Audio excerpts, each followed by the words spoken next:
Had no need to fight tonight.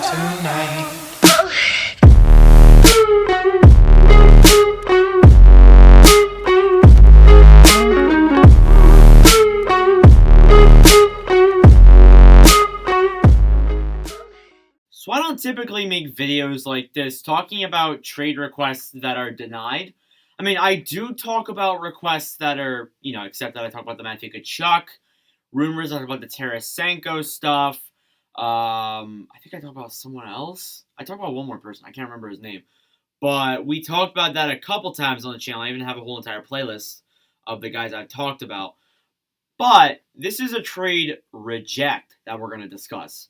And we're not going to go into potential destinations. We're going to talk about what he means to this roster.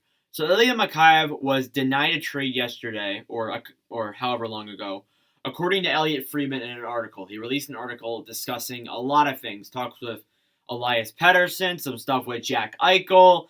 But the main thing that I saw, and sure, the Eichel thing might be the main thing. We'll see other YouTubers cover that, though, is the Mikheyev thing. The Mikheyev thing is interesting because I think I made a video about Mikheyev on the channel before. I could be wrong. Or if not, I plan on making one and I just never made it. But I wanted to discuss Mikheyev because I still think he can be a solid top six forward. Now, people are discussing and saying that, oh, it's only because he didn't get enough ice time. I agree. I don't think he did get enough ice time. According to, sources, he played an average of 14 minutes a night. 14 minutes. And I mean, sure, you may look at 14 minutes and be like, oh, yeah, that's almost a period. Like, sure, but he's playing bottom six roles, and he hardly played at all. He really hasn't gotten the opportunity, and he's really had a lot of bad luck go through his career in the past couple of years. It's been terrible. And I mean, he is an undrafted player as well. He went through the time with Russia. He really struggled in the KHL and just never really made a name for himself, and teams were like, yeah, we're going to stay away from you. And then, of course, around 2018, 2019, he starts making a name for himself. He starts scoring goals, getting the assists, doing everything he needs to do to, make teams notice. And, of course, the one team that notices is the only Toronto Maple Leafs. And the Maple Leafs always went out in those KHL bids. They went out with the Lettinen, the Zaitsev, all those other things. It's crazy, to be honest. It really is how Toronto bids them out. And to be honest, does it ever work out? Is Zaitsev still on is Zaitsev or Lettinen still on the Leafs? Didn't think so. So, anyways, that's the interesting thing. Like, he just, it's like with the Leafs bids, he never panned out to be the way he was supposed to be. So last season with the Toronto Maple Leafs, he played 54 games played in his second season with the Leafs, by the way. He scored 7 goals, 10 assists for 17 points.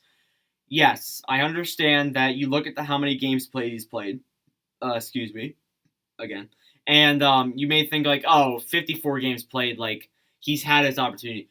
I don't think so. I genuinely don't. Like, I think that he has not played enough ice time. He's always playing on the bottom six, whether it's third line, fourth line, or even sometimes he's scratched for games. We saw that twice.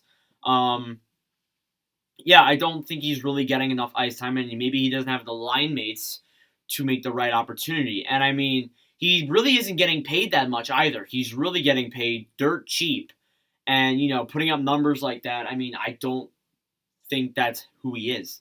I think he can put up more with that. He scored 23 goals with Avgard Omsk in the KHL. I may have said that wrong, but you know what I mean. He is definitely a goal scorer, and I'm sure the KHL and the NHL is a difference, but I still think that he can contend. I really do. Like, I still think that he can, get the opportunity. If they put him on the top six, if they put him on lines with Matthews, Marner, Nylander, like they put him on lines like with those guys, like Tavares even, like that could work out. And I had him in the bottom six, but now that I look at it, I feel like if you move him up to the top six, he could very well do good. But I still get the feeling why he requested a trade. It was mostly because, like, he looked at, other players and they're getting paid more than him and they're doing worse than him and they're playing higher than him. So, I mean, maybe Mikheyev's requesting a trade because he sees that Toronto's just a crapshoot, and they can't win playoff games. They can't do anything at all, and that could be it. That very well could be, but it could be the other way around as well. So you got to think about it. There's many aspects to this here. Do I think the Leafs should have traded him? No, but to be honest, if they put him on the top 6 rule this coming season and he doesn't produce then you start thinking about trading him. That is when you start thinking about it. Not now exactly, but I think definitely in the future if he doesn't turn into, the guy that he was in the KHL with playing in top 6 roles in the NHL. Yeah. No, you try thinking about trading him, or you just let his contract expire and you let him become a free agent, which to be honest, when we get to 2022, the summer of next year, that very well could be what we see. So I called it. Anyways, thank y'all for watching First Presley. I really do appreciate it. We don't make videos like this too often, especially recently. We've been making season previews a lot. Thank you for supporting those, by the way. Tomorrow is Nashville Predators, and then I have a special video coming out tomorrow as well, and Sunday too. So thank y'all for watching First Presley, and I will see you guys in the next video.